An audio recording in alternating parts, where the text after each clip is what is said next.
یہ اللہ کی رحمتوں کا موسم بہار ہے اور اہل ایمان کے لیے کرم نوازیوں، رحمات، برکات اور انوار کا لوٹ سیل میلہ ہے، جس میں گناہگاروں کی بخشش و مغفرت کا ساماں ہوتا ہے اور اللہ ماہ سیام کی ہر شب کو گناہگار جہنم کی آگ سے آزاد فرماتا ہے۔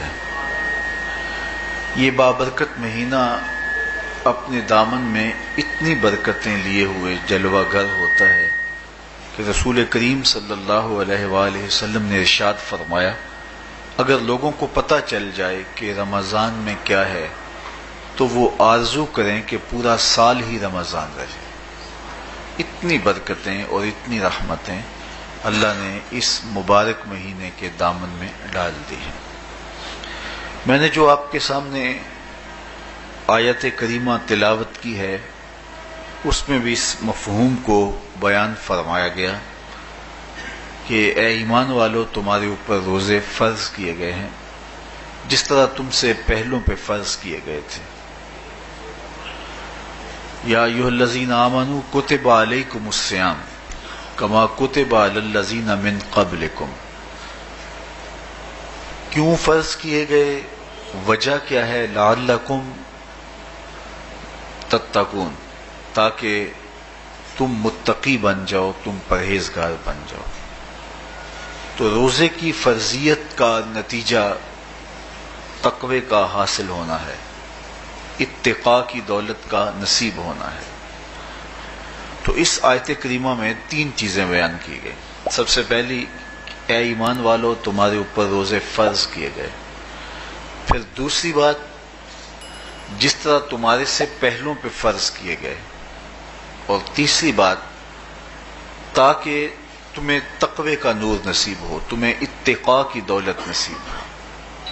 تو ایک تو روزے کی فرضیت کا حکم دیا گیا، اور دوسرا یہ تسلی دی گئی کہ یہ بھوک اور پیاس کی شدت تمہیں ہی نہیں کاٹنا پڑے گی، تم سے قبل بھی لوگ یہ عبادت کرتے رہے ہیں اور وہ اس مشکل عبادت سے تقوی کو حاصل کرتے رہے ہیں، اور تمہیں بھی ہم اس راستے سے تقوی نصیب کرنا چاہتے ہیں۔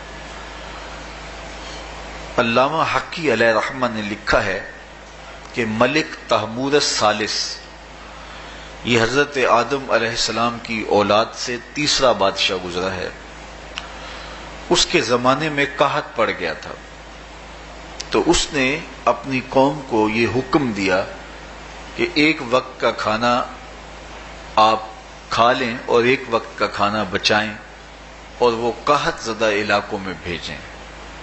تو قوم نے اس حکم کو بصر و چشم قبول کیا اور ایک وقت کا فاقہ کاٹ کے اپنے ان بھائیوں کے لیے وہ کھانا بھیجتے جو قحط میں مبتلا تھے۔ قوم کی یہ ادا اللہ کو پسند آ گئی اور وقت کے نبی پر وحی کی گئی کہ تمہارے اس عمل کو ہم عبادت قرار دیتے ہیں۔ تو حضرت آدم علیہ السلام کے بعد متصل ہی یہ عبادت فرض کی گئی، اور پھر جتنی بھی ملتیں، قومیں اور امتیں آئیں، ان میں روزے کی تحسین کی گئی اور روزے کی تلقین کی گئی۔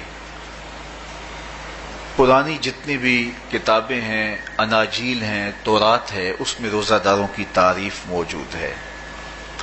اور حضور علیہ السلام جب اس دنیا پہ تشریف فرما ہوئے تو آقا کریم روزے کی فرضیت سے پہلے بھی روزے رکھتے تھے۔